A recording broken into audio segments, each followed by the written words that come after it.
other states which are not deserving at all. Therefore, it is totally unconstitutional. Dr. K. Lakshman, 10 minutes. Thank you, Madam. At the outset, I would like to congratulate this Modi's government. This is the 13th time the budget is being presented by this government. And after Modi ji coming to power for third consecutive term, which is also again in history. 60 साल के बाद एक गरीब परिवार से आए एक व्यक्ति जो रेलवे स्टेशन के अंदर जो चाय भेजा गया, ये हमारा लोकतंत्र के माध्यम से तीसरी बार प्रधानमंत्री बनना ये मोदी जी से संभव हुआ। 60 साल के बाद एक इतिहास है। I would also like to congratulate our Honorable Finance Minister Nirmala Sitharaman ji for presenting this budget for the 7th consecutive year. It is also again a record. Madam, this budget is a roadmap for 2047 for making this country a Vikasit Bharat. Vikasit Bharat माने मोदी जी ने जो संकल्प लिया, आज विकसित भारत के लिए, विकसित भारत जो भी सब राज्यों के हित के लिए जो सोचने वाली सरकार, सभी राज्यों के हित के लिए काम करने वाली सरकार, इसलिए विकसित भारत माना जाता है। मगर मुझे समझ में नहीं आता, कहीं 7 दिन से कहीं नेताओं के भाषण में सुन रहा हूँ। As far as my knowledge goes, union budget is an annual financial statement. It outlines the government's revenue and expenditure for the upcoming financial year. Madam, I'm not an economist nor a financial advisor. I'm a layman when it comes to the figures of budget. But I would like to make it very clear. जब हमारे कांग्रेस के नेता ये budget के समय में, जब हमारे विपक्ष के नेता आदरणीय मल्लिकार्जुन खड़गे ने ये बजट तो सिर्फ 2 ही राज्य के लिए बजट रखा गया, एक राज्य को पकौड़ा, एक राज्य को जलेबी दिया गया, ऐसा वो कहकर उसी दल के अंदर से हमारे एक कांग्रेस के सांसद बिहार से आते हुए जहाँ के नाम पर वो बोलते हैं, वो मल्लिकार्जुन खड़गे जी का बात नहीं मानते हुए बोलते हैं कि बिहार को कुछ दिया ही नहीं। एक ही दल के अंदर किस तरह ये डबल टॉक, लोगों को गुमराह करने के लिए जो चुनाव में अब किस तरह भ्रम पैदा करके चुनाव जीतने का साजिश किया, इसी तरह बजट के बारे में भी आपके बिहार के नेता बोलते बिहार के कुछ नहीं दिया, और आप बोलते सिर्फ बिहार और आंध्र प्रदेश के लिए दिया गया बजट। और अन्य हमारे सदस्य भी बार बार यही जिक्र करते कि आंध्र प्रदेश के नेता भी बोले कि हम आंध्र प्रदेश को कुछ दिया ही नहीं।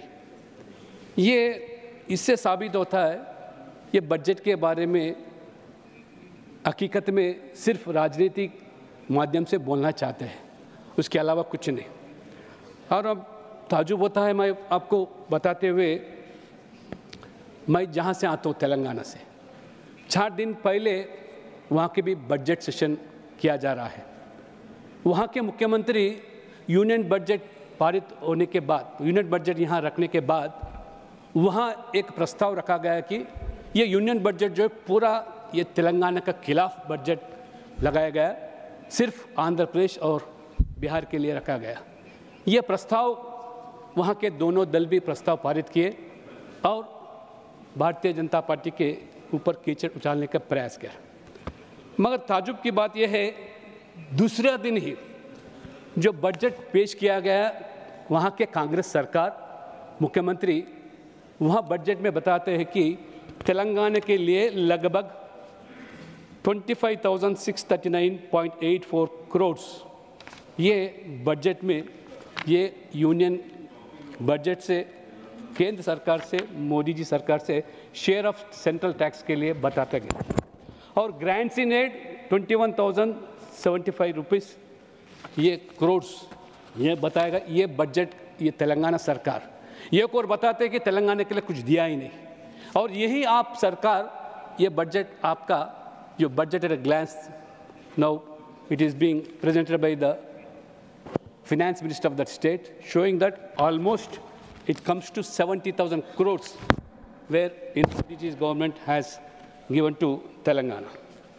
और बार बार ये लोग बता रहे कि ये यूनियन बजट के अंदर सभी राज्यों का नाम नहीं लिया गया। ये मुझे समझ में नहीं आता। ये इतने राज्य के नाम लेना ये यूनियन बजट में ये ज़रूरी नहीं है। मैं यही पूछना चाहता हूँ हमारे कांग्रेस के नेता से, जब तेलंगाना का बजट में जब अब प्रस्ताव रखा गया, कितने जिलों का, वहाँ पे 33 डिस्ट्रिक्ट्स है तेलंगाना के अंदर, कितने जिलों का आप प्रस्ताव किया गया था, मैं पूछना चाहता हूँ। इस तरह राजनीति करना, आप वहाँ बजट के अंदर 1-2 जिला के नाम पर प्रस्ताव रखकर किस तरह बाकी जिला को हम बोल सकते हैं क्या है? आप वहाँ हैदराबाद जो शहर कैपिटल सिटी है तेलंगाना का, 70% of revenue comes from Hyderabad alone to the Telangana state. मैं पूछ सकता हूँ, क्योंकि मैं विधायक था 2 बार हैदराबाद से, मैं पूछ सकता हूँ कांग्रेस सरकार को हैदराबाद के लिए इस बजट में अब क्या दिया है। मगर मैं मानता हूँ कि that is a state budget, it reflects for entire state, this is union budget, it reflects for entire country. ये जानकारी होना चाहिए, पता भी होना चाहिए ये। मगर हैदराबाद को क्या दिया, एक बार आप आपके आंकड़े देखो, आपके मुख्यमंत्री ने हैदराबाद को किस तरह गुमराह किया और कितना रेवेन्यू आप हैदराबाद से, मगर मैं पूछना भी नहीं चाहता हूँ ऐसा। इसलिए लगभग 70,000 crores have been shown to the Telangana इस यूनियन बजट के नाम से। इतना ही नहीं, आज इंफ्रास्ट्रक्चर की जो बात होती है, या 11,11,000 crores, it's an record budget given to entire country for the developments of roads, highways, railways, airports, and even seaports. This is the development which we have been seeing for the last 10 years. Madam, I would like to make it very clear what Modi ji government has given to Telangana for the last 10 years. Nearly 10 lakh crores have been given to Telangana in the last 10 years. National highways के लिए 1,10 करोड़ रुपए तेलंगाना को अकेला दिया गया कि तेलंगाना बनने से पहले, जब कंबाइंड आंध्र प्रदेश स्टेट के अंदर तेलंगाना का कोई नेशनल हाईवे ही नहीं था। आज 1 लाख करोड़, आज़ादी से लेकर 2014 तक 2,500 किलोमीटर रोड डलाया गया आपके नेतृत्व में। 60 साल आप सरकार में थे, राज्य में भी थे और केंद्र में भी थे। मगर इस 10 साल के अंदर मोदी जी सरकार 2,500 किलोमीटर रोड, ये रिकॉर्ड स्तर पर आज नेशनल हाईवेज को दिया गया तेलंगाना के अंदर। और वहाँ के तेलंगाना के अंदर निज़ामाबाद आरमूर के जो किसान है, हल्दी के किसान, उनका मांग था एक टर्मरिक बोर्ड बनाने के लिए। आज हमारा संसद जो वादा किया, आज मोदी जी सरकार ने टर्मरिक बोर्ड ये हल्दी किसान के लिए दिया गया, ये कहला।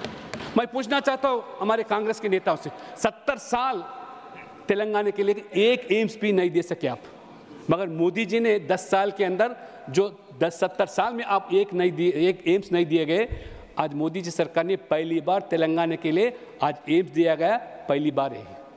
उसी तरह आपके ज़माने में ये रामागुंडम फर्टिलाइजर्स एंड केमिकल्स जो फैक्ट्री था, वो किसान के हित के लिए यूरिया और फर्टिलाइजर्स जो सप्लाई करने के लिए वो बंद किया गया था।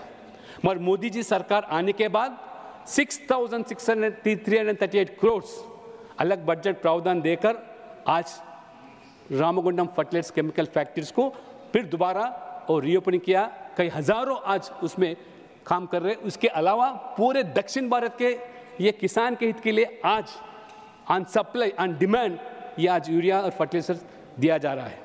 उतना ही नहीं, 2,400 मेगावाट्स का ये पावर प्लांट एनटीपीसी का 11,000 से ये मोदी जी सरकार वो बजट में आवंटित किया। मगर वहाँ के राज्य सरकार 4 लेटर्स यहाँ के लिखने के बावजूद भी आज आगे नहीं होने से आज वो पावर प्लांट, इसीलिए कि उसका मतलब अलग है, वो अलग प्राइवेट एजेंसी से वो अधिक रेट से वो करंट पावर लेना चाहते थे। उसके अलावा पहली बार 70 साल के अंदर ट्राइबल के लिए एक यूनिवर्सिटी तेलंगाना के लिए, वो आदिवासी देवी देवताओं के नाम पर, सम्मक्का सारक्के के नाम पर मोदी जी सरकार ने एक ट्राइबल यूनिवर्सिटी दिया गया। जयराम रमेश जी एचआरडी मिनिस्टर रहने के बावजूद भी वो आपके सरकार तेलंगाना में भी था, आंध्र प्रदेश में था और केंद्र में था, मगर कभी आप आदिवासी के हित के लिए कभी यूनिवर्सिटी नहीं दिया।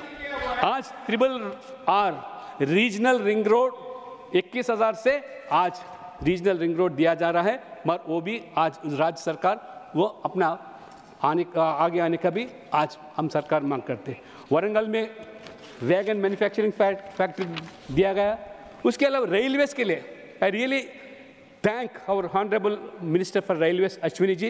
Record level now budget has been given to 2 Telugu states. It is Andhra Pradesh and even to Telangana.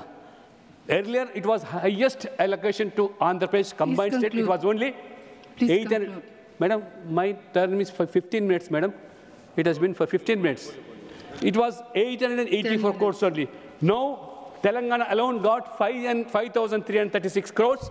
And Andhra Pradesh got 9,151 crores. Totaling, you can see how much difference. Hardly they have given 886 for entire Andhra Pradesh combined state. Like that now, entire now Andhra and Telangana become 100% electrification. Apart from that, we have got 4 Vande Bharat trains to Andhra Pradesh and Telangana. 2 trains from Secunderabad to Visakhapatnam, and 1 train to Secunderabad to Tirupati, and 1 train to Kachigura to Bangalore. Madam, even devolution of taxes to Telangana, during UPI it was 82,227 crores in 2004 and 5. But in Modi ji government in 2024-25, Telangana got devolution taxes 12,19,782. This is a record level taxes been given to Telangana. Like that, even South India, we got 58,487 crores during UPI term. That is in 2013-14. Now South India, we got 1,97,059 crores to this South.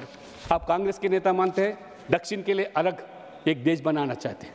इस तरह आप जो तोड़फोड़ की जो राजनीति कर रहे हैं, आज दक्षिण के भी लोग जानकारी हो, इसीलिए दक्षिण में भी किस तरह आज आपको टुकड़ा है और भारतीय जनता को अपना आपको पता होना चाहिए। इसके अलावा आज मैं बताना चाहता हूँ, आज कांग्रेस जो 7 महीने पहले तेलंगाना में जो सरकार हुआ, 6 गारंटी के नाम पर एंड 66 assurance हो given, no nothing has been materialised. 100 दिन के अंदर, प्लीज कंक्लूड। यस मैडम, 100 दिन के अंदर अब जो गारंटी अमल करने का वादा किया, आज किसानों को धोखा दिया, युवाओं को धोखा दिया, महिलाओं को धोखा दिया। महिला ने आज 5,000 रुपये महीने 8,500 रुपये के गारंटी कार्ड लेकर घूम रहे हैं आज कांग्रेस के कार्यालय पर। खटाखट आओ ले 8,500, 1 लाख रुपए देने के बाद किया आपके नेता ने, अब लोग आज चक्कर में फंस गए। आज मैं आपके विपक्ष के नेता, मैं लोकसभा में सुन रहा था, ये ओबीसी के बारे में, एससी के बारे में, एसटी के बारे में ज़्यादा जो बोल रहे हैं। मैं पूछना चाहता हूँ, जातिगत जनगणना के मेरे बार अब जिक्र कर रहे हैं, मैं पूछना चाहता हूँ, 1931 के बाद जितने भी आपके सरकार थे, कितने दशकों के साथ थे आप, अंग्रेजी के ज़माने में सेंसस हुआ, मगर आपके ज़माने में कभी सेंसस हुआ नहीं। बार अब हमारे ऊपर आज सिर्फ जातिगत जनगणना का जिक्र कर रहे हैं। मैं पूछना चाहता हूँ, कर्नाटक के अंदर जब आपके सरकार था, सिद्धरामैया मुख्यमंत्री थे, आप सर्वे किया गया जाति के नाम पर, मगर वो प्रचलित नहीं किया क्योंकि आपके अंदरूनी के गड़बड़ी के कारण से नहीं किया। मगर यही हमारा इंडिया सरकार बिहार के अंदर जातिगत जनगणना का सर्वे किया और वहाँ पे आंकड़े भी प्रचलित किया। ये हमारा ये जो ओबीसी एससी एसटी के बारे में, इसलिए मैं ज़्यादा आपका समय नहीं लेते मैडम, एक ही आप सजेशन मैं आपके माध्यम से फाइनेंस मिनिस्टर को देना चाहता हूँ कि the major issues for middle class is removal of indexation benefit.